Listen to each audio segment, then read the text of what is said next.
Niezależnie od tego, czy fotografujesz od lat, czy twój nowy aparat dotarł wczoraj pocztą, dobrze jest wiedzieć co nieco o swojej zabawce. Chociażby dlatego, żeby móc wykorzystać jej możliwości do maksimum. Gotowi na wiedzę? Ja też nie. Zaczynajmy.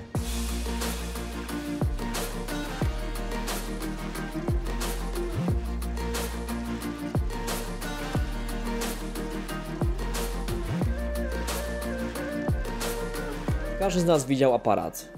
A jeśli to oglądasz, to pewnie trzymasz jeden w ręku. Fuj.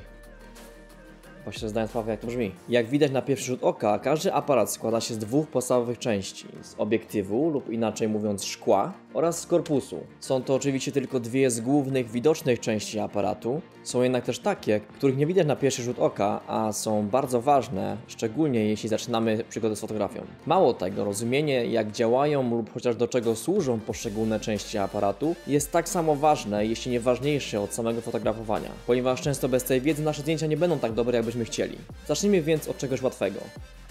Wizjer, jak i ekran pełnią podobną funkcję. Oba pozwalają nam widzieć, co fotografujemy lub filmujemy. Na każdym ekranie i na większości wizjerów możemy zaobserwować kilka bardzo ważnych informacji na temat tego, jak działa nasz aparat, w jakim jest stanie, ile mamy miejsca na karcie, czy jakie są parametry zdjęcia. Jednak głównym zadaniem tych dwóch części jest to, abyśmy mogli widzieć, co filmujemy i fotografujemy. Dlaczego dobrze jest widzieć, co filmujemy? Dobre pytanie.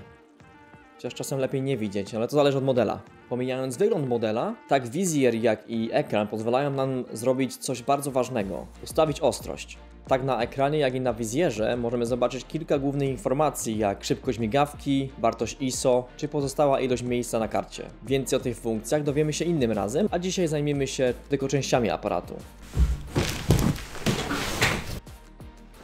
Lustra! Nie o takie lustra chodzi, ale zasada działania jest bardzo podobna. Lustrzanki, lub inaczej aparaty zwierciadłowe, nazwane zostały właśnie tak dzięki małym lustrom ulokowanym w korpusie aparatu.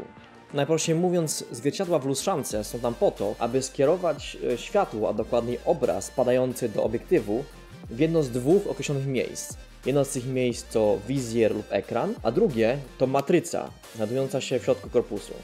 Budowa wewnętrzna aparatów może różnić się pomiędzy modelami, ale zazwyczaj zasada działania jest bardzo podobna. Domyślne ustawienie luster w lustrzance jest takie, aby obraz padał bezpośrednio do wizjera, a po naciśnięciu przycisku migawki był przekierowany na matrycę. W ogromnym uproszczeniu lustrzanki różnią się od aparatów w pełni cyfrowych tym, że te drugie nie posiadają luster, a obraz, czyli światło, pada bezpośrednio na elektroniczny sensor. Cała akcja dzieje się więc na ekranie. Jedną z zalet tego rozwiązania jest mniejsza ilość ruchomych części, co oczywiście wpływa na dłuższą żywotność aparatu. Inne zalety to mniejszy rozmiar, jak i często niższa cena, ale to też zależy od marki i klasy aparatu. Jedna z głównych wad tego rodzaju aparatów to wysokie zużycie baterii, ponieważ ekran działa bez przerwy. Różnic pomiędzy tymi dwoma typami aparatów jest wiele, ale powiemy sobie o tym w innym odcinku. Matryca, lub inaczej sensor, który postaram się Wam pokazać. No właśnie, w tym miejscu go widać. To najprościej mówiąc nowoczesny odpowiednik starego filmu światłoczułego, którego na wycieczkach szkolnych używaliśmy w swoich zenitach. Przed filmem były także tabliczki światłoczułe, które paradoksalnie bardzo przypominają dzisiejsze sensory elektroniczne, z tym, że było o wiele większe, jednorazowe i nieelektroniczne. Światło wpada przez obiektyw na matrycę, co przy pomocy magii i kilku kabelków pozwala aparatowi czy kamerze zapisać zdjęcie lub film na karcie pamięci. Mimo że przeznaczenie matrycy i filmu światłoczułego jest prawie takie same, są między nimi różnice, które sprawiają, że zdjęcia z filmu fotograficznego po wywołaniu mają ten niepowtarzalny wygląd, podczas gdy zdjęcia z aparatu cyfrowego mają niesamowitą ostrość, chyba że nie używasz wizjera, wtedy nie ma znaczenia jaki aparat używasz, wszystkie zdjęcia będą zamazane. Wiele ogromnych produkcji kinowych nagranych było kamerami na film światłoczuły, ponieważ reżyser chciał osiągnąć ten niepowtarzalny, stary wygląd filmu. Przysłona w aparacie działa podobnie jak zasłony na naszych oknach. Tutaj widzimy przysłonę starego typu, która oczywiście działa w prawie identyczny sposób jak w nowych aparatach. W tym wypadku obiektyw jest bardzo stary, a przysłona jest całkowicie manualna, czyli ręcznie ustawiana. W nowych aparatach przysłona jest właściwie całkowicie automatyczna. Przysłona w obiektywie decyduje o tym, ile światła wpadnie przez obiektyw na matrycę. Najbardziej widocznym działaniem przysłony jest rozjaśnienie zdjęcia oraz rozmycie tła.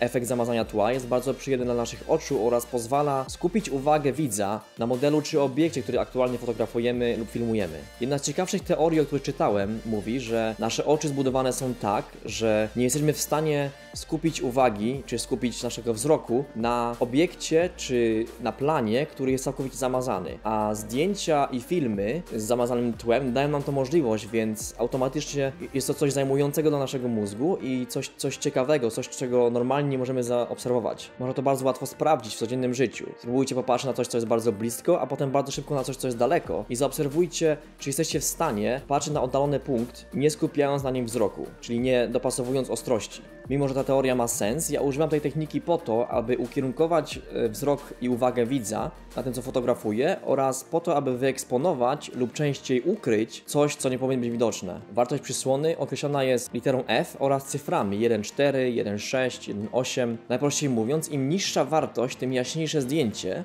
ale jednocześnie tym bardziej zamazane tło. Tutaj warto zauważyć, że mimo tego, że istnieją soczewki czy obiektywy o wartości 1, na przykład, czy 1,2, są bardzo trudne w użyciu, ponieważ ogniskowa jest na nich tak mała, tak wąski jest obszar, gdzie możemy robić zdjęcie, jest bardzo trudno uchwycić cokolwiek w ruchu, czy w odległości większej niż ogniskowa. Wysokie wartości przesłony stosowane są w zdjęciach architektury oraz w krajobrazach i pozwalają na to, aby uchwycić więcej na zdjęciu, nie skupiając jednocześnie uwagi widza na jednym konkretnym planie lub przedmiocie. Najlepszym sposobem, aby nauczyć się, jak działa przysłona, są eksperymenty. Spróbujcie więc może zrobić to samo zdjęcie, na przykład portret, z różnymi wartościami przesłony, a potem napiszcie w komentarzach, co udało Wam się zaobserwować oraz jak wyszły Wasze zdjęcia. Obiektywy, oprócz ceny i rodzajów, różnią się między sobą także tym, jakie soczewki zawierają oraz ile ich jest. Głównymi rodzajami obiektywów są makro, rybie oko, inaczej zwane szerokokątnymi, portretowe, uniwersalne oraz teleobiektywy. Istnieje oczywiście wiele innych rodzajów obiektywów, ale zazwyczaj są one podkategoriami tych głównych kategorii. To właśnie soczewki nadają obiektywom ich główne cechy, jak rozmiar i kształt. Panowie, niestety rozmiar ma znaczenie, niezależnie od tego, co mówią Wam Wasze panie, a w tym wypadku większy rozmiar i większa średnica pozwala na to, aby więcej światła wpadło na matrycę. Dwa ekstremalne przykłady obiektywów to portretowe oraz teleobiektywy. Te pierwsze zawierają tylko kilka soczewek, podczas gdy te drugie mogą mieć ich nawet kilkanaście. Na pewno byliście kiedyś w wesołym miasteczku w gabinecie luster. Osobiście preferuję te lustra, które zawężają je w pasie, ale ogólnie mówiąc, lustra w takich gabinetach mają za zadanie zniekształcić to, co odbijają, przez wypukłości i wklęsłości. Ponieważ soczewki w obiektywach mają bardzo podobne cechy do tych luster, niektóre obiektywy posiadają soczewki korygujące, które stosowane są po to, aby odwrócić te zniekształcenia, które powstają podczas przekazywania obrazu od soczewki do soczewki. To tyle na dzisiaj. Mam nadzieję, że dowiedzieliście się czegoś nowego o swoich zabawkach. Jeśli macie jakieś uwagi lub ciekawostki na temat aparatów czy kamer lub ich budowy, podzielcie się nimi w komentarzach poniżej. Jeśli coś pominąłem, definitywnie dajcie znać w komentarzach, a jeśli temat jest wystarczająco duży, postaram się zrobić o tym film. Do zobaczenia w kolejnym odcinku, a w międzyczasie nie przestawajcie tworzyć i eksperymentować. Cześć!